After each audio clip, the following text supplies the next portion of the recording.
Tiap orang punya cerita tersendiri kenapa dia bisa jatuh cinta pada sebuah klub sepak bola.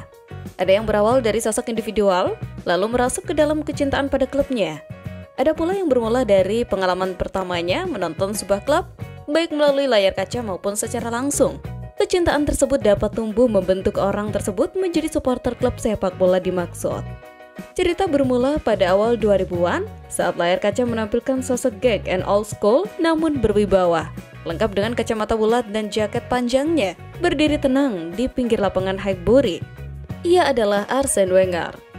Wenger bukanlah hanya sekedar pelatih, ia dapat disejajarkan dengan guru besar sepak bola, membawa semangat dan ilmu baru ke tanah Inggris yang kala itu masih kental dalam pola kick and rush.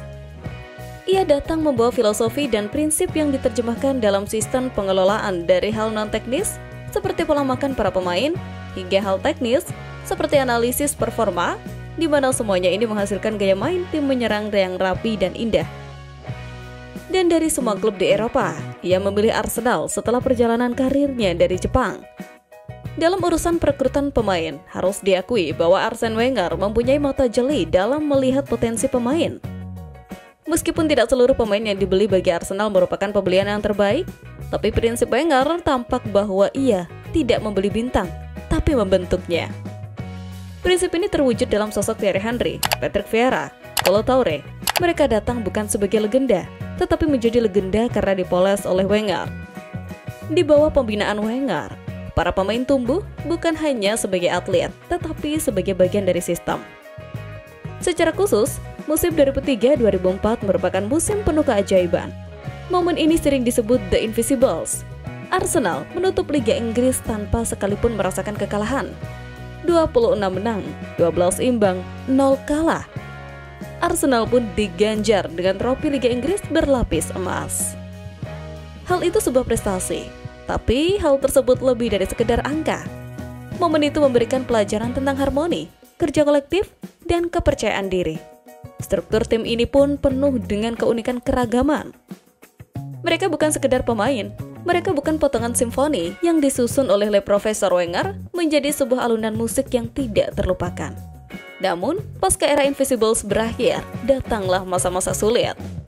Trofi langka, pemain silih berganti, permainan tidak lagi seindah dulu. Namun, menjadi pendukung sejati bukanlah soal hadir di masa senang. Kesetiaan diuji justru saat semuanya tidak berjalan sempurna.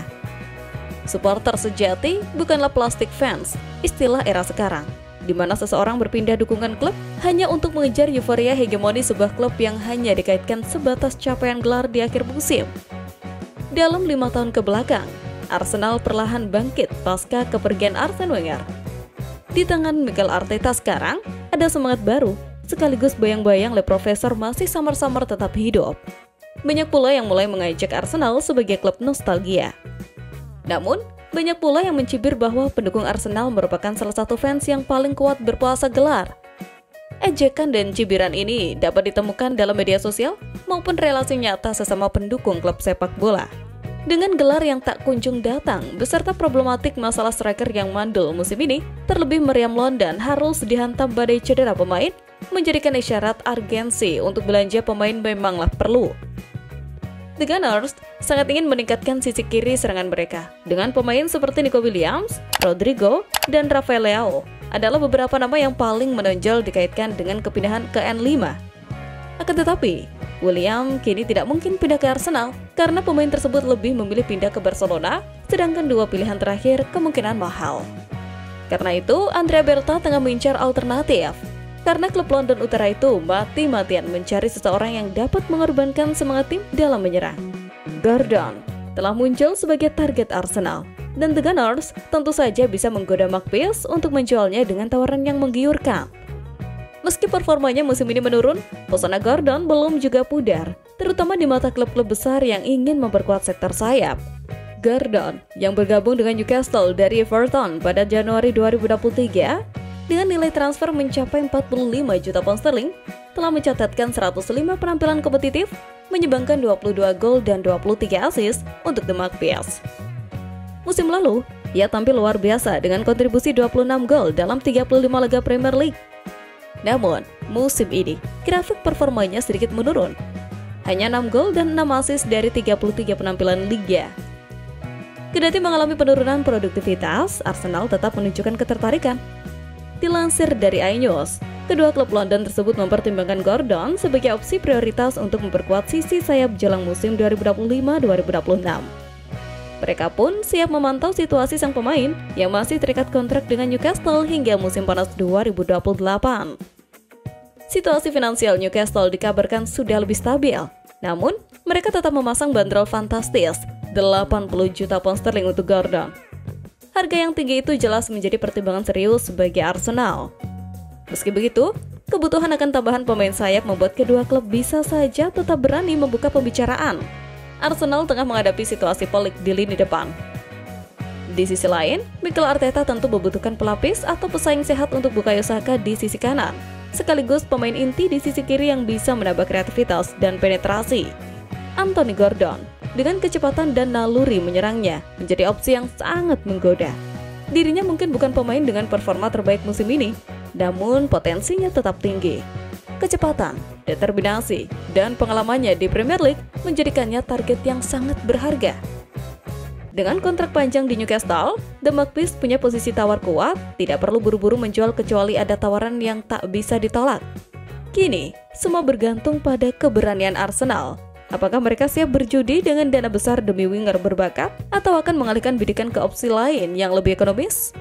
Yang pasti, saga transfer Anthony Gordon bakal menjadi salah satu cerita utama musim panas ini. Kemudian nama selanjutnya yang sebenarnya menjadi incaran utama seperti yang disebutkan sebelumnya adalah Rodrigo. Nama Rodrigo memang sedang hangat dikaitkan dengan Arsenal. Penyerang asal Brazil itu masuk dalam daftar prioritas The Gunners di bursa transfer musim panas ini.